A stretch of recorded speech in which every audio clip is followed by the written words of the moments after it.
Hey, it's Andrea with Golden Acorns, where we help guide your growth in 12 key areas of life, like health, career, family, and more. We bring simple, actionable items to help move you forward with purpose. Let's plant seeds of potential and grow a life you love.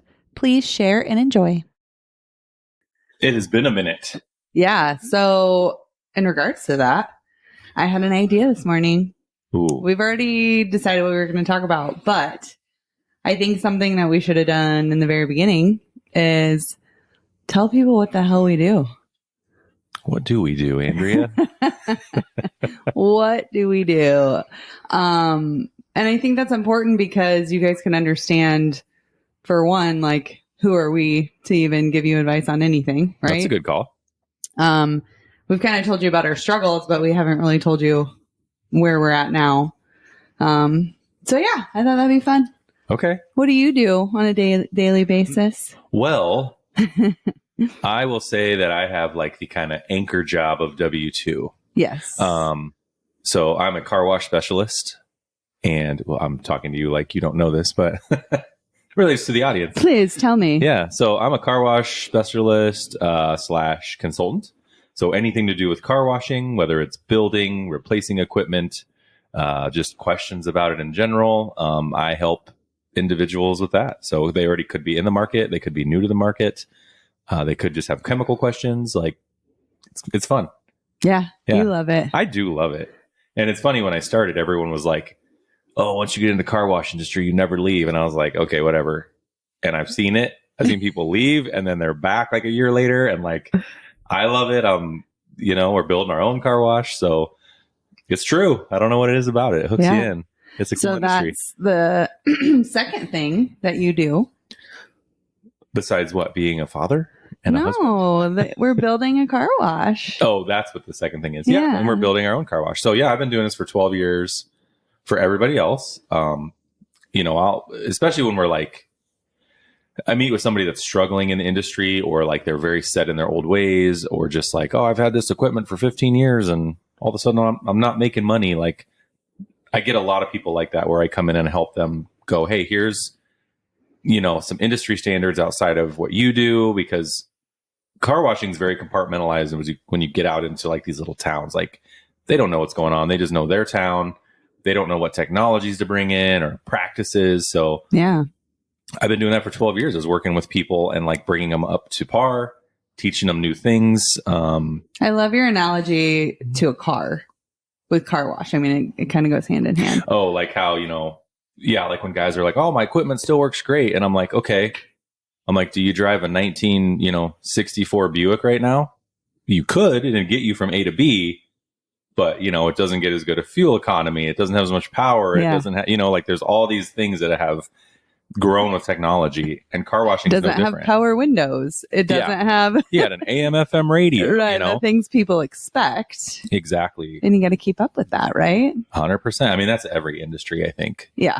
But yeah, it's an easy analogy to use with car wash. So, and I'm trying to get them into the newer model, which has all the features and functions people want and benefit from. Yeah. So, and probably about, I would say 7-8 years ago, a guy brought you the land that we are currently building on. And he was like, I want to build a car wash. And you're like, okay, I'll do the pro forma for you. And the pro forma was like crahe good. Yeah, I'm like, you have to build this. Yeah. This is great. Yeah. And then he ended up backing out and being like, wasn't he like a postman or something? Yeah, he was a postman. So I don't know if he couldn't get financing, if because a lot of lenders don't like to lend to you if you've never done what you're asking for, right? Oh, yeah, that is a roadblock. If you're wanting to start a business and you've never done it and it's not a franchise, chances of getting financed are pretty slim, or you have to be very liquid or with very deep pockets. Yes.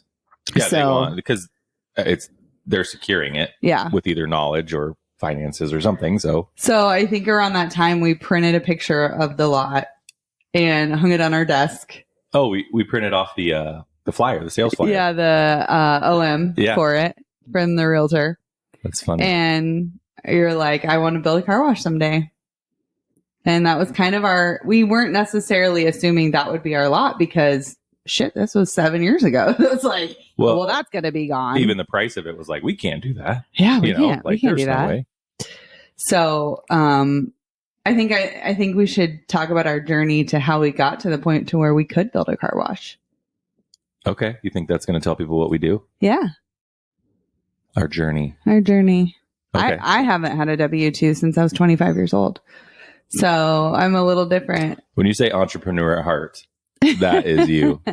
That's why you're our rock. And like you said, our anchor and the only way we can ever get financed for anything because, on paper, I don't know if you guys know this, but if you own a business, you have to have 3 years tax returns. And a lot of times your businesses look like they lose money. And so it's never a great thing for financing. So if you have a job and you're looking to buy something, don't quit your job yet.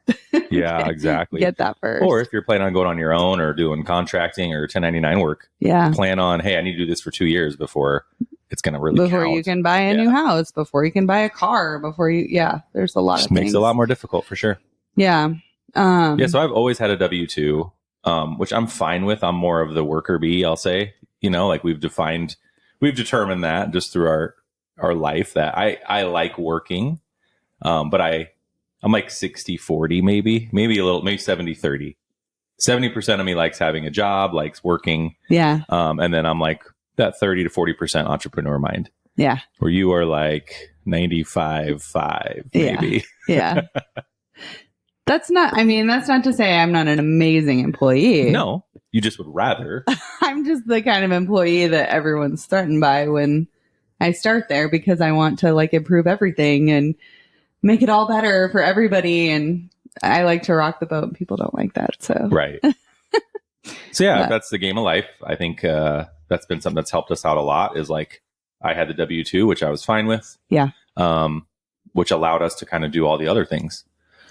So where do you want to start with this? Like, I guess timeline. Let's start. So with me, because you've had the same job for, like you said, 12 years. 12 years now, yeah. So for me, back in, let's just start with the store. So what was that, like 17 years ago? Something like that.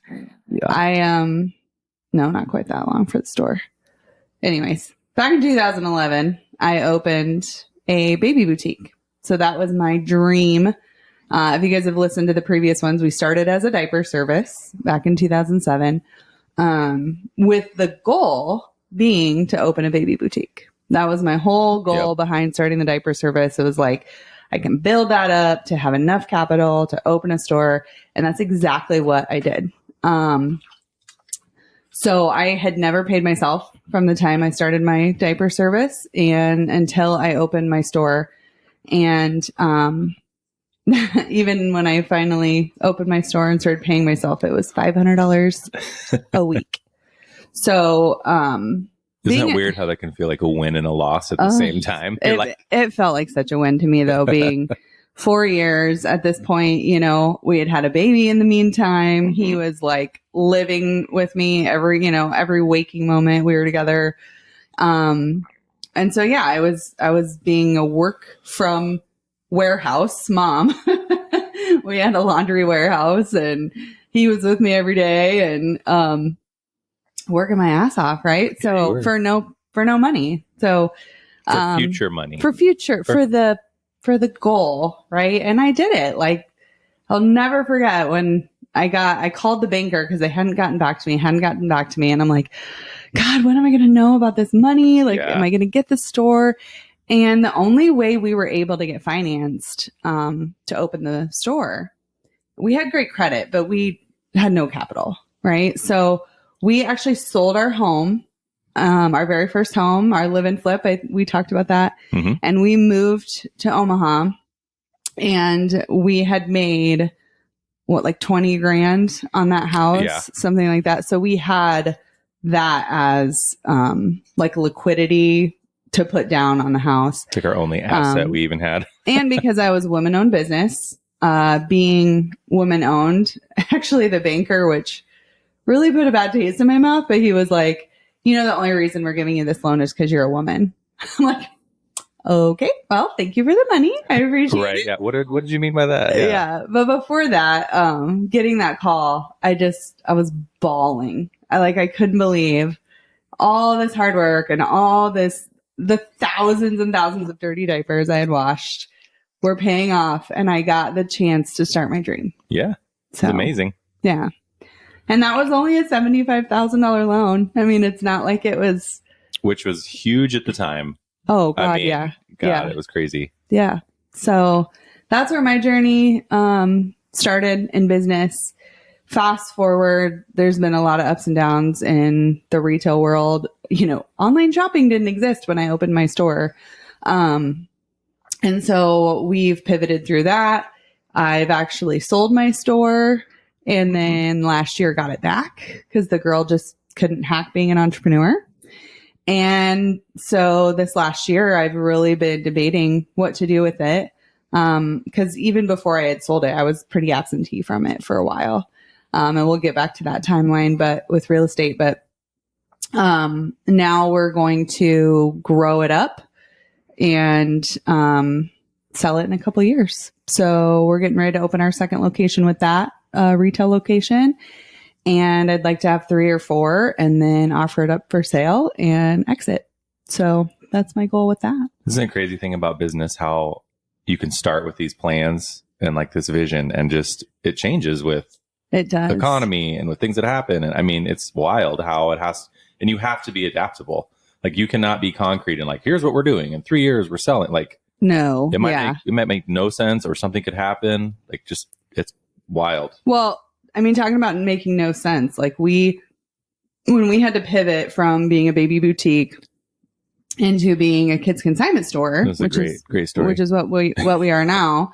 Within a year, every baby boutique, including, I mean, you guys probably have heard of Babies R Us and Toys R Us and even Bye Bye Baby that are now no longer in existence. Right. So this hit the baby industry hard. I'm sure it hit other industries too, but the boom of online shopping. I think it's weird because the baby industry was having a slight boom right before it. I feel like, like the shows were growing. Brick and mortars were growing. Like, so it was just, you felt like, oh my God, we're riding this wave. Which was so cool because it was so collaborative. Yeah. Like it was such a good industry. Like everyone was so collaborative. And then what happened was, and I'm saying collaborative between retailers themselves, not between manufacturers and retailers. So what happened is in the baby industry, there are a lot of small manufacturers. So there's not a lot of the big players behind the scenes making the products. Like Johnson & Johnson. Right. Like people think of like the car seat brands and the stroller brands. Like those are the big guys, right? But besides that, most of the products are small companies. Yeah. And so what they did is, online shopping is coming out and like people are starting to shop online, and they completely ruined the industry. I'm just going to call it like it is by being greedy and not seeing the forest through the trees. Right. They kind of use the brick and mortar to advertise their product and get it out there and everything, which it's like a guerrilla marketing method, essentially, is where, hey, I'll sell my product to you wholesale. That is their business, is to sell it wholesale to retailers, right? That's their whole business. So what all these retailers tried to do is they decided, I'm going to sell this to you and direct to consumer, which they didn't know how to do that. They didn't know how to do it well. They didn't know how to do it right. Yeah. They didn't understand the implications that would have on us as retailers. And so I even remember the year before the real kind of or actually this was a couple months before the crash really started to happen. We were at the big show that we went to every year.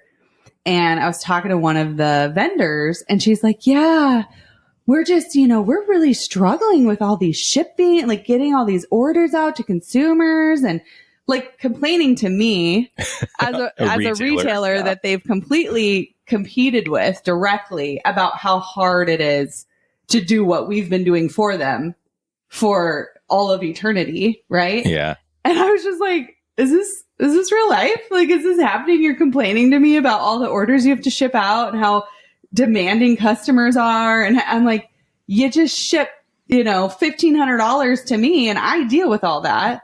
But instead you want to make the $3,000 and then like lose all this money because of shipping charges. And they just did not understand it.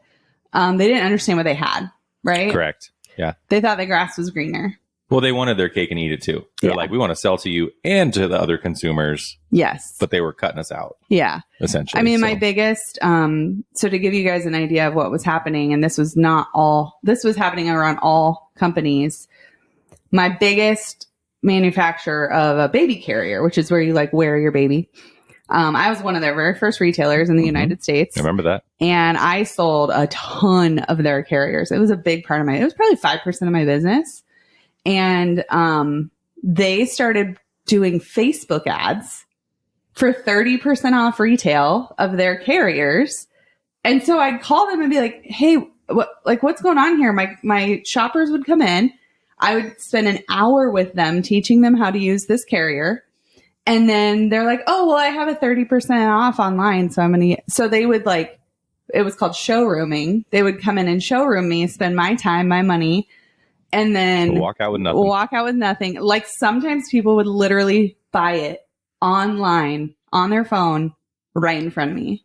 And it was what was our margin? Like when we bought them, we only got 35 or 40%? No, those were 50%. Those were 50, but right. I even asked them, I'm like, okay, well, I'd rather make 20% than not make a sale. I'm like, can I discount it 30%? And they're like, no, you have to sell it full price. I'm like, wait, so you're spending money on ads, giving it 30% off, and then you're asking me why I'm not submitting more orders and I can't do any of that. Like it was like, in what world do you think this is going to be sustainable? Right. So anyways, sorry, that's kind of my soapbox on that, but, I had to pivot. And so I was driving around one night fulfilling this like large order that we did for nonprofits. And I called Axel and I was like, I'm changing my store to a kids consignment store. He's like, what? What was your thought when I called you? I'm trying to remember. This was like a year in after this had happened. Well, and you just been declining. Like we were. I was trying to ride the wave. To get a little vulnerable, like we were starting to see potential bankruptcy in our future. So yeah, we had no out. It didn't look like there was anything going to change. So. Well, and I didn't know if it was like Bye Bye Baby had opened recently. Like, were they affecting my sales or, and then when I finally, probably about 6 months in, I learned 40 stores like mine across the country had closed. I was like, oh, okay, it's not just me. Like, yeah, it was a good feeling to know it wasn't just me, but then it was also terrifying to know like this isn't just a little blip, right? Like we're screwed. It was so weird. I think I remember like, we had these big ticket items and you're like, we're going to used stuff. And it's just like, well, how is that going to, because I'm not the entrepreneur. Like I don't have the vision. I'm not the visionary like you are. I just was like, that didn't even make sense to me. Like, how are we going to sell things for less money and make more money? Right. Initially, I'm just like, I don't know. Yeah. And it was an interesting couple of years changing, but it was, we had to change our name. And then this was like, we were still struggling pretty good. Even 2-3 years after, the decline started. So this was 3 years after the first month my business declined. Yeah. So I had been in business for 5 years. So it's not like I was a newbie. And my first month that I didn't have better sales than the year before, I was like, what? And then it just kept going down. Yeah. Anyway, so this was 3 years later. And I told Axel, I was like, I think we need to open another location. And he was just like, whoa. What? What are you saying? I'm like, okay, hear me out. We talked about closing and just having to pay our bill. We're like, we'll just have to figure out how to pay the bills we still owe. Like, yeah. So. And like, we had even like, when we tell you we're close to bankruptcy, you guys, we were moving things out of my name. Anything we got new, I was nowhere on it, right? Just in case we had to. We were just like, what do we do? Like, we were so scared. And, I was like, so that big order that I did for nonprofit, I was like, I'll get $10,000 from that. I can put that towards a new loan because I had very little left on my original loan. I was like, and I can go into a better location with more visibility, more traffic. Well, and also like the location we were in was better for that boutique store. And once we transitioned, it wasn't really right for the resale stuff. No. So, and I knew that, like, that's what made me make this decision, because I knew the other stores that sold used kid stuff were doing really well. And none of them were tucked inside of a shopping center, right? Like we were in like a village. It was very hidden. Oh yeah. Which was great for destination stores, which was what I was before. I was a boutique. I was niche. I was like, you knew what you wanted. You came to me. You found me. You know what scared me? It wasn't like moving. It was the fact that you're like, here's a space that's 3 times bigger. 3 times bigger, 3 times the rent. Right. So like, I'm like, it was kind of like, if we're going to go big, if we're going to go home, we're going to go big first. Right. Like, it was kind of like, I don't know. It was just, fuck it. Let's do it and see if I'm right. Let's see if I'm right that really what it's about is location. Yeah. I'm like, because I was very successful as a boutique. So why am I not killing it as a used kid store? Right.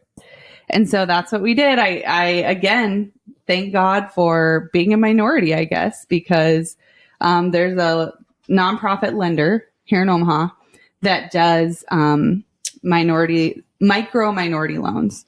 So they will allow sub-million. Is that right? Oh, I think at the time they only did like $100,000 loans. Okay. Now maybe it's sub-million. Now I don't know where they're at now. 250 was the biggest one they had ever done, even just like a year ago. So I don't know. They still focus on smaller, but I mean, they're talking to people with bad credit, minorities, right? Like they're there to support you. So I took my 10 grand, gave it to them, and I got a $35,000 loan and opened a store 3 times the size of my original. So I told you guys, my original loan was $75,000. This one was 35, and it was 3 times the store. And I did it. We did it. We were installing floor on our hands and knees. All the build out. Absolutely. On July 4th. Hire a thing. Nope. So opened that location, and then it like, oh my God, that first day we were open, it was like all the stress and weight of these 3 years just like evaporated because of how good we did that day. And I was like, yes, I made the right choice. Like, this is valid. Right. We're going to have traffic where sales are going to go. And like literally the first year I was already making more than the whole 5 years each year that I had been in business as a boutique. So, it was the right choice. It was. Well, let's fast forward to today. Scary. I mean, you've been at that space, been doing really well. Mm-hmm. You've got a lot of your systems and processes dialed in really nice. Mm-hmm. Yeah, I was going to franchise it because I felt very comfortable. I was not working it on the day to day. I was not part of operations. Let's put it that way. So I was going to franchise it. Then COVID hit. And we're like, oh, that's another story. That's another podcast altogether. Yeah. So then after we recovered from that, then I was like, you know what? I'm just done. I'm just done with this. Let's start doing real estate. Mm-hmm. So in comes Deer Valley. Right. In comes Deer. And in the meantime, like I had been growing in my territory. Like in the car wash side, I started in just like one of the only guys in this entire state. And then grew it. And I was growing my income as well, which was nice. Moving up as like absolutely going from chemical stuff to equipment, which make substantially more money there. So we'd kind of been saving and learning our finances along the way and how to handle those better. Yeah. And when it came time to be like, hey, let's start investing in real estate again. Yeah. Because we had previously, and it just put really bad taste in our mouth, and we took a little hiatus. You know, the single family rentals and live-in flips. Yeah. So we were ready to get in, and we were like, if we're doing it this time, we're going bigger. Yeah. Like, we're not doing the little stuff. So and then Andrea started looking for smaller apartments is where it started. Yeah. So we were looking in our area like, oh, let's do a 6-plex or a 4-plex or, which I think a lot of people assume like, let's start right there. even today when we go to real estate meetings, people are like, oh, I want to do a duplex and live in the side, or, you know. Yeah. Well, problem is everyone is looking for those. Right. You know, so looked here, we found one that was kind of close to us, and we went and looked at it, put our offers in, did all the stuff, got beat out. And then I think it was a shit pile. Oh, is that the right word? I don't know. That's. I mean, 3 of the units were unlivable. Yeah. In a 6. No. It was a 12-plex, wasn't it? No, 6. Oh, Only 6. 2 of the units were unlivable because they had been on fire. Yeah. Yeah. And we were going to do all the work ourselves to put it back. You know, I mean, thank God we got beat out on that.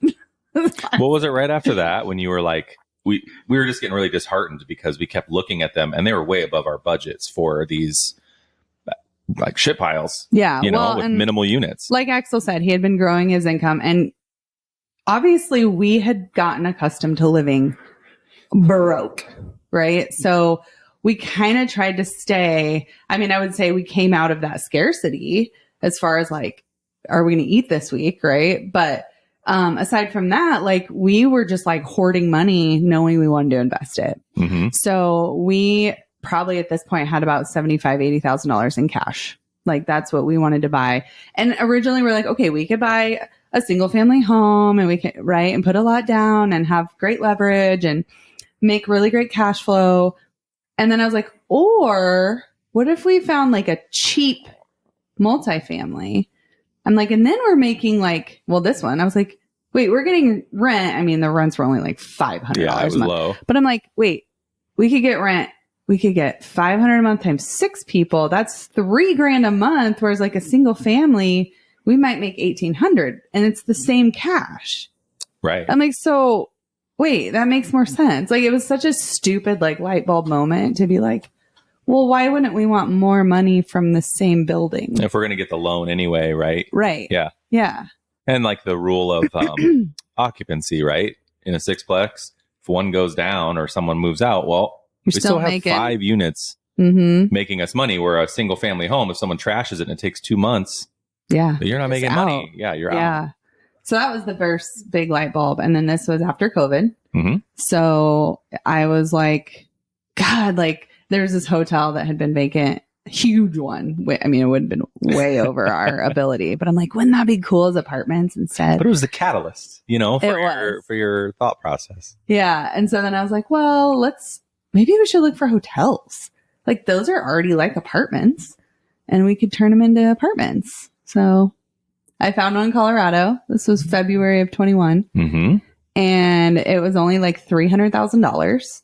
And we thought it had 22 rooms. And I was like, oh my God, like that's so much rent, right? Like we could kill it with that. So, and there were a couple more on the market, but they were to us, they were like way out of our league, right? So, because we wanted, you know, like we didn't know fundraising or, you know, any of that stuff yet. We were just we had never partnered with here's anybody. How much money we have. Here's what we can afford. This is the bubble we have to look at, or the box we have to look in. Yeah. And so there were 2 others on the market. One was like 500,000 and this one was 750,000. And we toured them, but we were like, oh, there's no way we can get these, but we just toured them just because, right? So we go to this one that's $300,000. Oh my, it was like a crack house. We didn't have to even go in a room to figure that out. But then when we knocked on the first door to go look in, I mean, it was all but the needle hanging out of the arm. I mean, it was so bad. So scary. And the rooms were itty bitty, so tiny. We're like, oh my God, we'd have to combine all these rooms. And then we were talking like, oh, that's only like 11 units, which still would have been fine for our first one, but it was rough. It is scary. It would have been hard to get those people out. I mean, these were people like paying a weekly rate to barely survive their lives. So it's funny. That was when we looked at first. Yeah. Went and looked at another one, which was better. Step up. Yes, step up. Just still didn't have the feeling. Right. It just wasn't something was quite off. there. Yeah, there was something off there. Yeah. And then we looked at the third one, which is a $750,000 one. And I told you we had like 75 grand to our name or like in cash right now. So like 10% of what the purchase price is. We were more just like going, yeah, we'll look at it. Like, why not? Let's compare. Like, let's see what it could be. And then, damn it, we fell in love with it. It was oh my God, It was perfect for what we wanted. The quality was great. The people were great. I mean, it was just so the well taken care of. location was great. That just everything. It's like one of those unicorns that you find in real estate. Then that's when we were like, well, not we, you, I'll say, because you spearheaded the whole thing, was like, how do we make this happen? I still didn't even think we could. And then it was like, we talked to the bank. The VP of the bank went and toured this property with us. And she's like, we need housing in this community. And to have a banker be like, let's go look at this. We need you guys to do this. It's like, well, I think we're on the right path here, you know? And she was like, you need 25% down, right? For this property. She's like, but it doesn't have to be in cash. She's like, it can be collateral too. And we had like probably 100,000 in equity in our home. We had that 75 in cash. So we were like, maybe we could figure out a way like to use someone else's property just against the loan, and we'll pay them something to do it. And like, so that was what gave me the drive to be like, oh yeah, we can do this. Because you saw the potential. You're like, this is going to happen. Because I knew when she said we didn't have to have cash, I was like, okay, that means we don't have to raise money. Like we can do this without having to raise money. So, all of our ideas for not raising money didn't work out. So then, but I approached people in that mindset of, I don't need your money. Like, I want to talk to you about like, just, the business as a whole, my idea. What do you think of it? Am I missing something? 'Cause these were people in a multifamily mastermind. I loved how you did it though. It wasn't like, hey, will you give us some money? You were like, hey, I have this deal. Will you look at it for me and tell me if I'm missing something? I really want to know that. Well, you did, but it's a great like way. If I feel like that's a great acorn to share with people. Like you don't have to go and just be like, hey, here's a deal. Will you invest in it? Right. Use their expertise. Right. And if it's a good enough deal, they might be like, I'd like to get in on this. Right. You know, like. Which essentially is what happened. Like the only person we actually asked to invest in it was your parents. Uh-huh. And they pulled money. I don't know if you guys know this, but you can take money out of your 401k and invest it in real estate. So they actually did a distribution out of their 401k to invest in this with us. And then the other 4 people saw the deal, went through the deal to help me and see if it made sense. And they all 4 asked to be in it with me. So it was kind of backwards from what people think. Yeah. But all of this to say, do you think that we could have just bought a hotel to convert into apartments without having done multiple live-in flips, buying multiple single-family homes and renovating them, and struggling in business, and going through multiple SBA loan programs? So I had done cash flow statements, SBA lending requirements, all this stuff multiple times. We had done all this renovation work. So this isn't just something that we're like, we can do this, and had no freaking idea what we were doing. You know, yes, we had never turned a hotel into apartments, but we had flipped multiple houses. Oh yeah. We had owned multiple rentals. We had gone through the lending process, which that's why I was so like, am I missing something? Because essentially a multifamily pro forma, when you're underwriting it, it's the same thing as any other business. You need to know all the income, all the expenses, and see where you land, right? It's just a matter of knowing where the income sources are, what the expenses are. But it's the same thing. It's the same thing you do in business. And so I was like, this is really easy because I had the experience of doing that. Yeah, I wouldn't have been able to do that because I hadn't ran a business. I hadn't done the books for a business like you had done that. So, So to answer your question, yes, we could have done it. I think we would need to bring a lot more people in with that experience. Yeah. Which would have very rapidly thinned the deal. The deal. It might not have made sense with the amount of people we need to bring in. Yeah.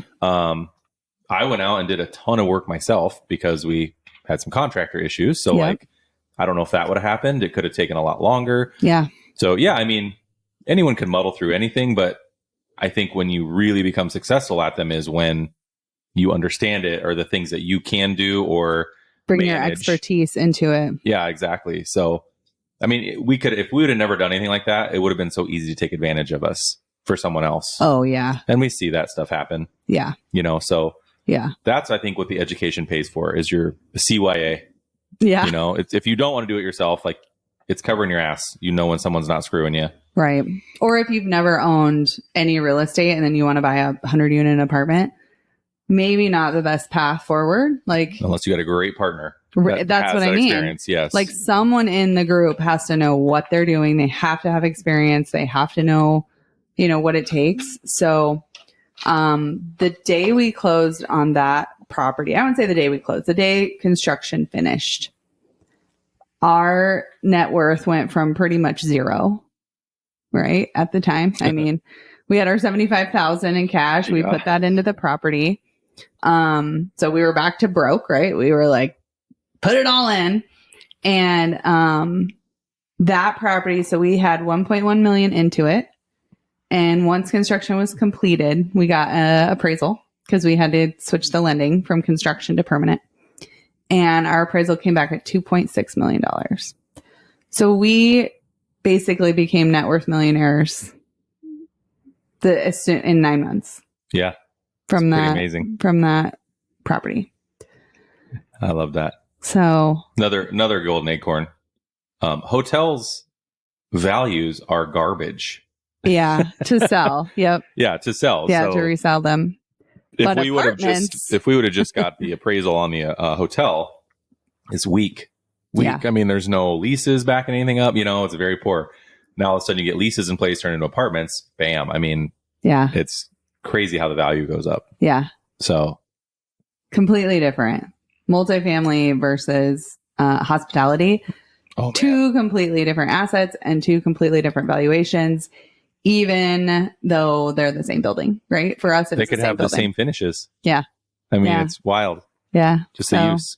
Now we're 3 years in to this property. Uh-huh. Well, this is our 4th year. July will have owned it 4 years. Oh, man. And we're probably going to sell it this year. Mm-hmm. So, and we've since had another project that we're doing, a larger. So once again, we like scale. Obviously. So we have another one, and this one has many more partners in it. It's a much bigger lift. Yeah. But essentially, when you break it down, it's the same thing. It doesn't matter if it's 200, 300, 500,000 units. Like, I want to take every unit, turn it into a livable apartment, lease it out. Like, it's simple, not easy. Or what's it's simple, but not easy. It's simple, but not easy. Right? Yeah. And you do know how, I mean, we have learned a lot with being with a bigger project. Also, like this one was vacant. Our previous one wasn't. Every municipality is different to work with. Oh, the city tries to shut you down. Right. Like there's been a road for sure. Yeah. But also that has added to, now that one we did bring in a partner, because we knew we'd have to raise a lot of capital. We knew that this many units, it's 144 units. Like we were going to need more help once we closed operationally. We knew you and I weren't going to be able to drive down there and go do work on the units. Like it wasn't net worth was a huge thing too. It's like, hey, we need a partner that has more net worth than us, because not necessarily cash, but it looked really good for us on paper. And so, obviously we kind of combined all that, partnered with him, and that project's rolling now. So again, our net worth now has just gone up and up and up. And now that gave us, and then meanwhile, Axel's still crushing it at his W-2. So we deplete and then build back up that reserve to invest. So we've done that, with the project that we're working on now in Branson. And now we had the reserves to tackle the idea of building a car wash. Absolutely. Just different streams of income. Like we're also very much believers in that. I don't want to just do all real estate. Right. So and just like this is our preference. We came up with this a long time ago. Just we've always been very aligned on things, which thank God that we have the same visions. Yeah. But we don't really believe in like traditional investing. The stock market. And we don't do IRAs. I put a tiny bit of money in my 401k just to basically like show support for my company. But But ultimately, we wanted more control of our retirement. I don't know of a stock, unless you happen to invest in Apple in the 80s, that in 9 months is going to make you a millionaire. Right. And I mean, it's a crapshoot. It could, and then all of a sudden you could not be. And if you don't pull it out, then it's gone. Like, it's fake. Real estate's not fake. It's tangible. 100%. And you can control it, right? Like, oh, I'll make better finishes in it. Guess what? My value goes up. Or where you buy. I mean, so we like that control. And for us, this stuff is our retirement. Yes. Right. We'll have the residual income. We have the asset backed up with it. But we also found that just because we're increasing our net worth, which is wealth, does not mean that we have cash flow coming in. We're still making the same money as we made, right? Like, I mean, yes, our apartment produces cash flow. Yes, once the mill is done, it will produce cash flow, but it's not like live on cash flow. It's like long-term retirement cash flow. Or when we sell them and get that big chunk of money, like that's more. Yeah. And we have a number that we've came up with of where once this amount of money is coming in, like I could quit my job. Right. So. Which will be a while. Yeah. And luckily I like it. It's not like I'm going to work and dreading it every day going, oh, I'm doing this just to get us. But I mean, that was a big part of why we went with the car wash next. Yeah. Was because we wanted to obviously utilize your expertise. Everything I have access to. Yeah. I mean, it's amazing. Like it couldn't be more perfect. I know business to consumer businesses, right? Yep. And then, so the marketing, the operations of a business, the finances of a business, the pro forma of a business. I was going to franchise my store. So like, I know how to like set up that process if we want to franchise this car wash. So like my expertise was there. Obviously your expertise is there with being a car wash expert for the last 12 years. Right. So the SBA was like drooling, like, yes, we want to lend to you because you have so much experience. Yeah, they don't see that very often. No. With someone that doesn't already own one. Right. So.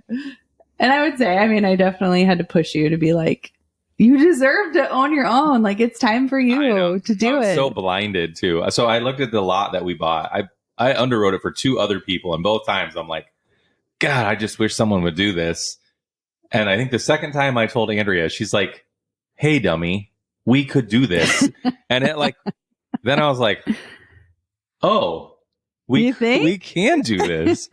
It just I'd never allowed myself to realize that like I could be the one doing this. I don't know why. Yeah. I think some of the money, but the real estate experience had grown me there. Like that path had to have happened. That path happened. It built my confidence. It built like, oh yes, we can do this. Yeah. Where before, if this car wash thing would have happened before all that, I mean, I would have been like, we can't do this. No way. Yeah. So believe in the universe, listen to the signs, listen to your wife sometimes. Yeah. I like that. No. And so then that's, so we got 2 retail stores almost about to be open. We'll have a 3-bay car wash that'll also open around the same time as our second store. Why not? We have a 32 unit now apartment in Colorado. Yep. We have a 144 unit apartment to be in process in Branson. So those are kind of our major, and our kitchen company. So, throw that in there too. Right. Yeah. When we were in 2020, when we were kind of like, when I had recovered from the store and I told you we were like, I'm done with this, right? We had looked into doing some franchises. So we went through the whole like franchise process, which just seemed weird to me. We wanted more cash flow. Yeah. We're like, we need a business that gives us a little more cash flow instead of just wealth or longer term or stuff like that. So that's why we started looking into that. Yeah. When we had built up that cash and we were like, what should we do? So we thought, let's maybe buy a business so we have more income coming in. Then we knew construction. So we knew kind of the area we wanted to be. I didn't want to own a gym franchise or anything like that. So we started looking into them and got some bad tastes after we got narrowed down. And once again decided, we could do this. Yeah. So we started our own version of one of the franchise options that they had like no franchisees. They were still pretty new. And I'm like, I've been in business for years. I don't need these people. don't need to pay them $60,000 for nothing. Yeah, exactly. So, in true Andrea fashion, I was like, we can do this. So yeah, we started with just like organizers rollouts for kitchens. Mm-hmm. And then we've since added, refacing and, cabinets. Multiple cabinet lines. So yeah, because being in real estate, like we need the cabinets. We need, it's like, it just made sense. That's why we added the lines. And then, kind of like you said, like Marcus Lemonis, I don't know if you guys know who he is. He's an awesome, the show, The Prophet. The Prophet. Yeah. He's this business owner guy, super fun to watch, but yeah, he buys businesses that support his other businesses. Yes. And you just have this like a vertical integration kind of. Yeah. You're vertically integrated. You create your own little business economy and everything. And this one made sense. We're like, we're going to do houses. We're going to be in real estate. We're going to be in this, like, why not supply our own stuff? Yeah. And it's worked. Yeah. Great. And same reason you got your commercial license. You're like, we're going to be buying commercial properties, doing commercial leases. Like, why would I not be a commercial agent? So and make that money. So and I do that as well. So I also have my commercial license. So that's kind of us and where we're at. And it's funny because all of this leads up to what we actually wanted to talk about today, which was our power couple meeting. Are we getting into that? Yeah. Oh, Jesus. Okay. Are you just over me? Are you done talking? No. I thought, sorry. I thought we were breaking these up into two. So if we're going to do that, well, I don't think there's a lot to explain. I think it's a pretty basic process. I think it's just important for people to know. Yes. Like the point is like, obviously you and I are busy.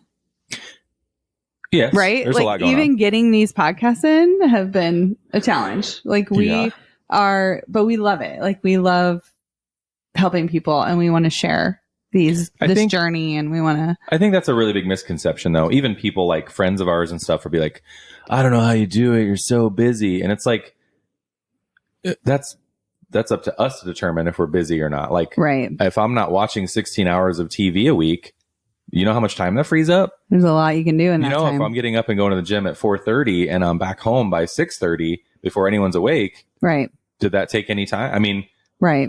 So there's all these things you can do and people don't realize that. Like they don't know what they're wasting so much time. Maybe don't scroll on your phone for 4 hours before bed. Right. You could do a bunch of stuff. Like, so yeah, I mean, people are always choice. It's 100% a choice. Yeah. But we do have these intentional, we call them power couple meetings because we just think that people started joking with us and like, oh, our power couple. And so I don't know, we just embraced it. We're like, I love it. Yeah. Let's go. Yeah. But so we needed a way to like, we just felt like we were kind of dropping balls everywhere. Right. Because it was like, I would ask you, oh, did you get that done? And you're like, well, where on you're in this? And we'd like kind of floodlight each other. Like, out of nowhere, it'd be like dinner. And all of a sudden we're like getting a little bit of arguments of like, well, where are you at this? So we needed a place to kind of bring that all together and have a foundation for that. Right. Because we have so many things happening. And a process. It's basically like a system and process, but for our businesses, it is for us as a couple, but it's more of a communication tool. When you say that's more for our businesses, then it's just the more stuff you add in your life, the easier it is to get disconnected. Yes. Because all these things, require your attention. So we needed a way to bring it back. Yeah. And I love it. It's helped a ton. And I look forward to them now. First couple were hard for me because I get overwhelmed easy. So like just creating it and like putting it all these things paper down of like seeing like, oh my God, this is what we already do. But now I'm seeing it. It kind of freaked me out a little bit. Oh yeah. But then it's became much more controlled to me. Like I feel like it's a much better tool to control things and keep them from, because I'm not as good at accountability as you are. You're very good at keeping your own accountability and making sure things get done. I need a little more pressure. I think it's just my personality. Like my little ADD, like, oh wait, I'm on a podcast. What happened? Do you want me to make you use Salesforce? I will kill you. No, I like our method. So why don't you tell people like what we use and kind of just the main. Very simple. Platform. We use a app called Trello. Even for the like upgraded version, it's like $12 a month or something. I mean, it's super cheap. Or I think you can even get a version that's like $6 a month. So not an expensive thing. It can, so the way we have it set up, we have 2 boards. One is our power couple board, which is for all of our personal stuff. Yep. And then we have a business board that it's literally like Axel needs to get done, Andrea needs to get done. So our 2 to-do list boards. And then every business has its own board. And we write then we put they call them cards in Trello. We put a card for everything that we either need to think about, do, consider, pay for, like all the things related around that business. Yeah. We put them into that card. So then it's kind of structured like an L10. If you guys know Traction. Yeah. Or EOS. So then every week we move things over to our kind of our to-do list of like, well, now we need to tackle this part of this business. Yeah. Well, let's start on the personal one. Yeah. I like this one. So personal one's always where we start. Yep. And this is another podcast altogether, but we also do yearly power couple kind of meeting things, which are multi-day, but we shrunk that down. And, like we start with finances for the week. Like that's one of the things we always do is like, hey, let's look back on this week. Let's check our finances. If we need to allocate money, what do we spend? Mm-hmm. This last one was a doozy. Yeah. This week sucked. This week sucked for money. But yeah, like you start there. So you're aligned. Yep. Right. Then we go over each other's schedules. Like, hey, what's going on? And we always do it just weekly. Yeah. Just a week. That's good for us. Yeah. So like, where are you going? What are you doing? What's happening? Like things we need to be aware of. Those 2. And that, just that takes us probably half an hour. Yeah. I mean, because we go through every single transaction and like add them up. We make a payment on our card for that amount of money. Just so we're, so one of our hacks, I think we told you guys, we put every bill on our one credit card and then we just pay that off. So anything we're spending is on that card. So we can, it makes it easier because honestly, we're just looking at that account and going through that. But yeah, in some weeks it's easier just making a weekly, like whatever, whether it's hundreds or thousands of dollars whatever you spend, like it's easier making that payment than making a monthly payment being like, oh my God, that one hurts a little more. Right. So yeah, I like it. And it keeps you on top of things. So we do the schedules, upcoming things. It's a great time to like kind of communicate about what kids have coming up, going on, just to get your plan. Like you're doing this on Thursday. I'm doing this on Friday. I got this kid. You got that kid. Yeah, I mean, because we also have 3 children, all in a sport right now, track, volleyball, and gymnastics. Yep. So, and we do limit that. So that's for us personally, we will only let our kids be in one sport at a time. And that's because of that exact thing. Like we have so much going on. We don't have a nanny to like none of our kids drive. So it's not like, we have to divide and conquer a lot as it is. And we are lucky that they're not the kids that are like, I want to be in this sport, this sport, this sport. I mean, that could be different. Some people are like that. Their kids want to be in all the sports, and that's a lot. I mean, God bless you for doing all that. Yeah. And I think if you have support in that way, it'd be great. But I mean, we don't really have that kind of support where we have people that can run our kids' places. That's not really something that we have. Maisie's trying to get into the shot there. Nice. So we talk about the kids. Yep. What's next? What's next? Are you pulling it up? I want to pull it up because I like ours, but it's not going to work for everybody. Like I said, we kind of structure it like an L10. So we have a board that's called Pebbles and one that's called Rocks. Our rocks are what we set during our annual retreat of like this year, this is where we want to focus our energy personally in our lives. So we review our rocks next, just to make sure like nothing's dropped off, or like today, actually, we got rid of one. That was a rock that we just decided didn't need to be a rock anymore. Yeah. So we do that, and then we break them into the pebbles, which pebbles are the things that are done a month. Yeah. That's kind of what we determined. Yeah. Our pebbles are things we like to get done in a month. Yep. So we discuss our pebbles, what's done, what needs action. Sub note, we have our, like Andrea said earlier, on our business side, we have our action stuff for each of us. Yeah. Sometimes we'll move that stuff from pebbles, like, hey, we're getting close. Yeah. So we need to move that action over to our business board so that we remember to do it. Even though it's not business, it's personal. Yep. And then we have a continuous growth tab as well. Because we were doing things that were like, well, that's not a pebble. That's always. Right. And so we came up with these are things I want to continuously grow on. Maybe it's like spending more quality time right before bed with the kids, or I want to read a story to my kid every night, or, I want to read. Or like, I think one of them is making sure we get to the gym 4 times a week. Yep. So growth. Those aren't things that you can really, I don't know, schedule. There's no end. No, there's no end to them. It's just a constant, be a better person kind of. But we wanted them to be visible too, to remind, like, as we're going through it, it's always a great reminder. When you look at it, you're like, God, I sucked at that this last week. I need to be on it this week. So I do like that one too. Yeah. So the rocks, pebbles, continuous growth. And then like our meetings start. Yeah, that's pretty much it. That one's easy. But I mean, they can be in the beginning, if you start and you want to set it up, I mean, give yourself like half a day to structure all of this. Like what you want, what you don't want. Even if you don't have tons of businesses, it's still like really talking through the different aspects of your life, family, spirituality, health, kind of all the things we want to talk about on here. It's a great marriage check-in. For sure. As well. Yeah. I mean, I feel like that's what you could use it for. So we personally like to go somewhere else to do these. Yes. We go to a coffee shop. We go in the morning before our kids even wake up. Yep. And the nice thing when we go to, it's pretty dead. Yeah. Which is really nice. And we don't like get usually in arguments or anything like that. But no. If you are going to talk about your marriage and get a little emotional, that might determine where you would want to go. But I do like removing yourself from your house. I would say the first one, I wouldn't probably do it somewhere super public.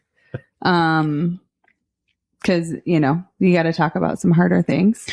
I do think limiting distractions is very important. Yeah. So you can focus on it. Yeah. But yeah, same to that point, maybe not super public, but also not in your living room. Yeah. With your kids around. Little cheat sheet there. Yeah.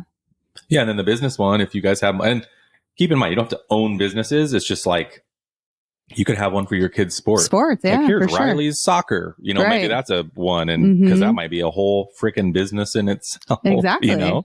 100%. Yeah. So as you get into the business one, I feel like that's what you break it down into. Your jobs, whatever they might be. Oh my God. I'm so like, we do so much. Sometimes I just forget. Like we also, just FYI, have a short-term rental, and we also rent out a car on Turo. So we do that. No, those are 2 other things we do that I forgot to tell you guys. When do you sleep, Andrea? Oh, I sleep 8 hours a night, but I don't stay up late. So yeah, that's funny. I forgot about those because they're like, we've had those for so long now, like 3.5 years. They're more like autopilot. So they're not super time consuming. Hey, can you, do you think we can share something on our Facebook of this, like a rough layout? Oh, like our Trello board? Yeah, I don't know if you can share them, or would you use like your like a template, your mind map thing or something like that to kind of like lay one out? Yeah, I could use I wonder if we can do that. I could create another, like a copy of ours, and then just take all of our things off of it, because I'm sure people don't want to see everything that we're working on. Well, yeah, I'm not saying share our boards for a power couple meeting. Yeah, it'd be cool. That would just gives people like a nice place to start. Yeah. So, what do you think our golden acorn is for today? Ooh, my goodness. Golden acorn for today.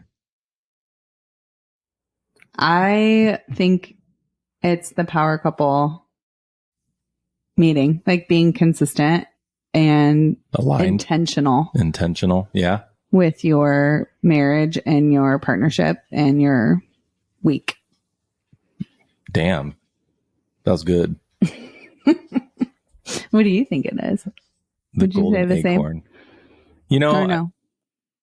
I agree with you 100%. Yes, that's good. I think another one is just that you have more time than you think you do. Yeah. You can't lie to yourself, right? And you have it. You choose not to not to create it. Right. You fill it with the wrong things. So, or you don't. I mean, it's an issue. It's the wrong things in our eyes, but it's not necessarily what we do is not for everybody. It's not. And that's okay. But I get tired of people being like, God, I wish I could do that. Like, we're nobody special. Like, everybody you've heard our story. Like, It's not. The only thing we have that a lot of people don't is maybe more grit. Right. More, I'm not going to give up no matter what. Yeah. And maybe that's a fault, actually. Maybe that's put us through some serious heartache that we didn't need to experience. But I have no regrets. Right. If you want to turn your dream into reality, you have to have action. Like, absolutely. A dream with no action is just a dream. Like, great to have dreams, but do something. Turn it into something. Yeah. So maybe your Acorn's way better than mine, though. No, I like that. But we have to pick one. We can't have like multiple golden acorns every show. Okay, then I'm going to agree with you. Our power couple meeting to get aligned is golden. Yeah. Okay. I love it. I mean, no pressure to be, tell me that I'm right, but I'll take it. I'm a smart husband. I know what's up. We talked about that at our meeting yesterday. I was like, you better tell me that it's mine. I'm just kidding. Yeah. So hold on. Let me check. Yep, that was on there. Cross that off. Done. Well, thank you for listening to us. Hope you guys have an awesome day, and hopefully you got something out of this and that you can trust our advice based on our experience. So, absolutely. Yeah. Thanks for meeting with me today, Andrea. I'm very busy. I have things to do. So I gotta go. Till next time. Bye. Bye. Thank you for joining Golden Acorns. Remember that small steps you take today can lead to big growth tomorrow. Keep planting those seeds of potential. Watch your life flourish in ways that truly matter. If you found this episode helpful, share it with someone that could use a little inspiration. Don't forget to subscribe so you never miss a chance to grow with us.